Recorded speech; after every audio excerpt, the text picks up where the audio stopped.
काँग्रेसचे 10 नगरसेवक फोडणाऱ्या भाजपला आता शिंदेंच्या शिवसेनेनं मोठा धक्का दिलाय।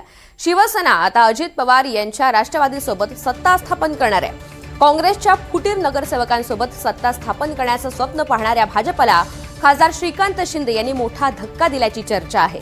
अंबरनाथ नगर परिषदेमध्ये शिवसेनेचे 27 नगरसेवक निवडून आलेत। त्यांना आता अजितदादांच्या राष्ट्रवादीच्या 4 नगरसेवकांनी पाठिंबा दिलाय। त्याचसोबत एका अपक्षानं सुद्धा त्यांना पाठिंबा दर्शवलाय। त्यामुळे एकूण 32 नगरसेवकांचा गट स्थापन करण्यात आलाय। भाजपकडून याआधी सत्ता स्थापनेचा दावा अंबरनाथमध्ये करण्यात आलेला होता। यामध्ये भाजपचे एकूण 16 नगरसेवक निवडून आलेले होते, तर शिवसेनेचे 27 नगरसेवक निवडून आलेले होते।